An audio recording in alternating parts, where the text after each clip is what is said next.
നമസ്കാരം. ലോക്സഭാ തെരഞ്ഞെടുപ്പിൽ യഥാർത്ഥ നാരീശക്തി എന്ത് എന്ന് കാണിച്ചു തരികയാണ് ബി. കാരണം NDA സ്ഥാനാർത്ഥികളിൽ 25% വനിതകൾ തന്നെയാണ്. എന്നാൽ UDF-ഉം LDF-ഉം മറ്റും വനിതാ സ്ഥാനാർത്ഥികളുടെ എണ്ണത്തിൽ ബഹുദൂരം പിന്നിലാണ് എന്ന കാര്യം കാലാകാലങ്ങളായി തന്നെ നമ്മൾ കണ്ടുകൊണ്ടിരിക്കുന്നതാണ്. ഇപ്പോഴും അത് ആവർത്തിക്കുന്നുമുണ്ട്. എന്തായാലും കേരളത്തിലെ NDA-യുടെ 20 സ്ഥാനാർത്ഥികളിൽ 5 പേരാണ് വനിതകളായി ഉള്ളത്.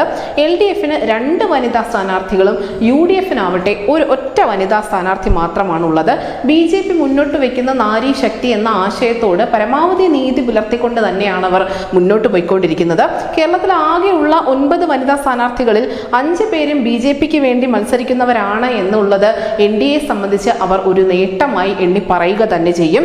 കേരളത്തിലെ തെരഞ്ഞെടുപ്പ് പ്രചരണ പരിപാടികൾക്ക് തൊട്ട് മുൻപായി പ്രധാനമന്ത്രി നരേന്ദ്രമോദി കേരളം സന്ദർശിച്ച സമയത്ത് പോലും BJP-യുടെ നാരി ശക്തിയെ പറ്റി അദ്ദേഹം ഊന്നി പറഞ്ഞിരുന്നു. തൃശ്ശൂരിൽ നടന്ന സ്ത്രീ ശക്തി മോദിക്കൊപ്പം എന്ന പരിപാടിയിലും മറ്റും കേരളത്തിലെ പല വനിതകളുടെയും സാന്നിധ്യം വലിയ തോതിൽ ചർച്ചയാക്കപ്പെടുകയും ചെയ്തിരുന്നു. എന്തായാലും പാർലമെന്റിൽ വനിതാ ബില്ല് പാസ്സാക്കാൻ കഴിഞ്ഞ NDA-ക്ക് ലോക്സഭാ തെരഞ്ഞെടുപ്പിൽ സ്ഥാനാർത്ഥികളിലെ വനിതാ പ്രാതിനിധ്യം വലിയ നേട്ടം ഉണ്ടാക്കി കൊടുക്കുമെന്ന കാര്യത്തിൽ ഒരു തർക്കവുമില്ല. അത്തരത്തിലുള്ള ഒരു ആത്മവിശ്വാസവുമായാണ് BJP മുന്നോട്ട് പോകുന്നത്. News desk east India Malayalam.